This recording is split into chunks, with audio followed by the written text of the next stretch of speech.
Hi, this is Bob with Thrive Wellness, and thank you for joining me for this presentation on blood pressure and the DASH eating plan, making better lifestyle choices to control blood pressure. So a quick look at the agenda for our presentation. We will define blood pressure and blood pressure standards from the American Heart Association. We'll look at some statistics on elevated and high blood pressure in the United States. We'll touch on some risk factors for high blood pressure, and we'll introduce the DASH diet eating approach and spend some time specifically diving into what DASH diet food choices look like. We'll touch specifically on sodium in your diet and how sodium impacts blood pressure. And we'll talk about exercise and blood pressure. We'll look at some other factors as well related to blood pressure, and then hopefully we'll put it all together and lower blood pressure naturally. Defining blood pressure and clinical BP standards. So blood pressure is the force exerted against the walls of blood vessels as the heart pumps blood through the body. So there are two specific measurements when we categorize blood pressure. There's the systolic, that's the top number, or that 120/80, the top number of that blood pressure measurement that we commonly hear. And then there's the diastolic, that's the bottom number in that blood pressure measurement we commonly hear. So the systolic is the measurement when the heart is beating. The diastolic is the measurement in between beats. So what's considered normal is to have a systolic blood pressure less than 120 and a diastolic blood pressure less than 80. Elevated is between 120 and 129 on the systolic and less than 80 on the diastolic. Then we have high blood pressure stage 1, that's between 130 and 139 on the systolic and 80 and 89 on the diastolic. And then stage 2, getting up higher than that even, is 140 or higher on the systolic and 90 or higher on the diastolic. And then we have the last category here. This is hypertensive crisis. So this is a significant concern if you ever see your blood pressure in this category. So this is higher than 180 on the systolic and higher than 120 on the diastolic. So let's look at some statistics on high blood pressure. So high blood pressure is very prevalent in the US. So nearly half of adults have hypertension. 48.1% or 119.9 million. This is defined as systolic blood pressure greater than 130 or diastolic blood pressure greater than 80, or if you were taking medication for hypertension. So aside from that hypertension group, we also have another 10 to 20% that have elevated blood pressure. So again, this is the systolic between 120 and 129. So a larger issue when we look at hypertension and elevated blood pressure is that only 25% of adults with hypertension have their hypertension under control.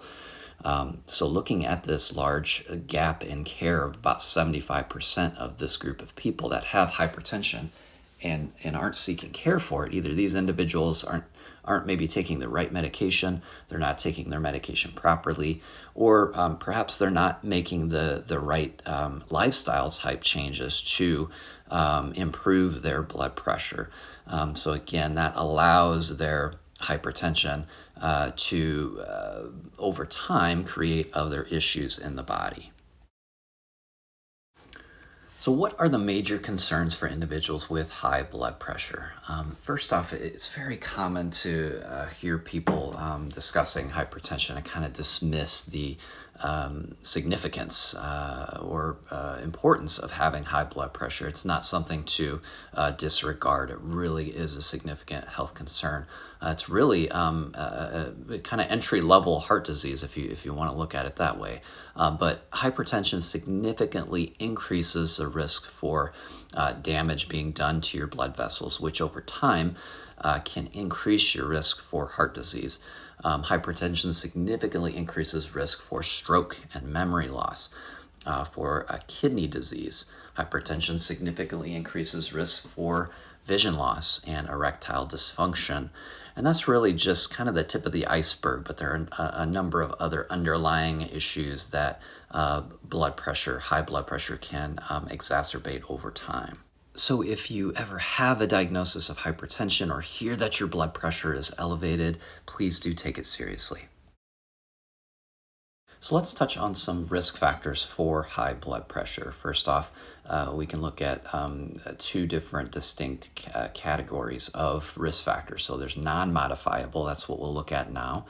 These are aspects that we have no control over. And then there are modifiable, which we'll look at in a moment. So these are risk factors that we do have some control over. But first off, the non-modifiable ones. So these are things like age. As we get older, we generally have a greater risk for developing high blood pressure over time. Gender. Men are more at risk and have higher rates of high blood pressure than do women. Race. African Americans tend to have higher incidence of high blood pressure than do other races. Chronic kidney disease, if you have this condition, usually that comes with high blood pressure as well. Genetics and family history, of course, there are some underlying issues, underlying genetic predispositions that can create an increased likelihood for high blood pressure as well. And next we'll look at those modifiable risk factors. So let's look at modifiable risk factors for hypertension. Again, these are risk factors that we do have some control over based on our lifestyle choices.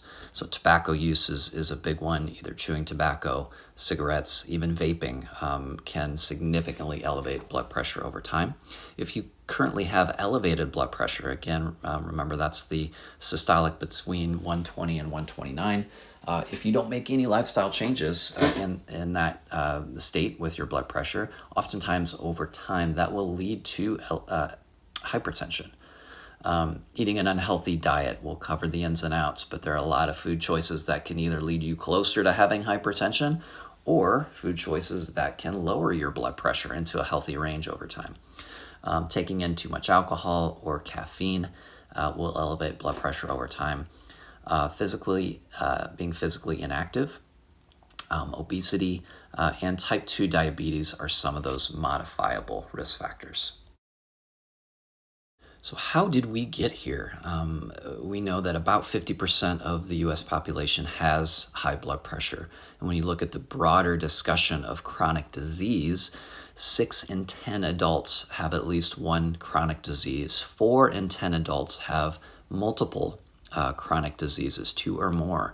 And when I mention chronic disease, I'm referring to the big ones that you see here on your screen. So heart disease, cancer, chronic lung disease, stroke, Alzheimer's, diabetes, chronic kidney disease as being the big ones. So these conditions very prevalent in the United States. Certainly, it's a multifactorial discussion. Our exercise for moving our bodies, stress, a lot of changes have taken place in lifestyle over time, but certainly one of the biggest impacts is our diet and what we choose to eat.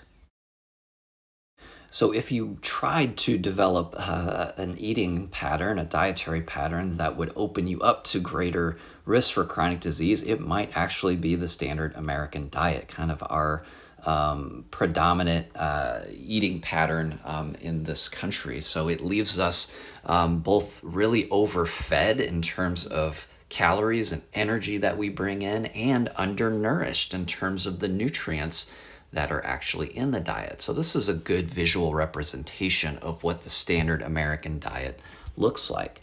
So the greatest chunk of it, that 62%, is all highly refined processed foods. So this is including oil, sweets, and refined grains. Again, these foods have had all of the nutrients they may have initially had stripped out of them in the refining process. And we've added lots of sodium, which we'll see later, elevates blood pressure.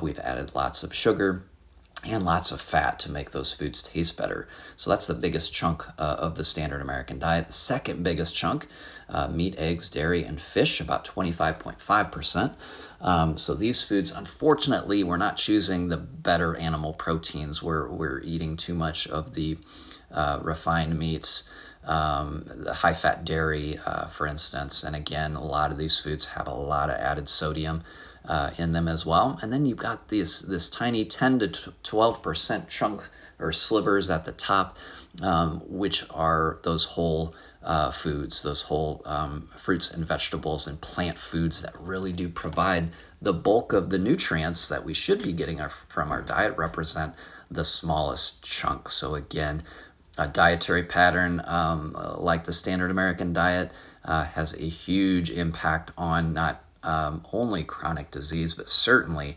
elevating blood pressure.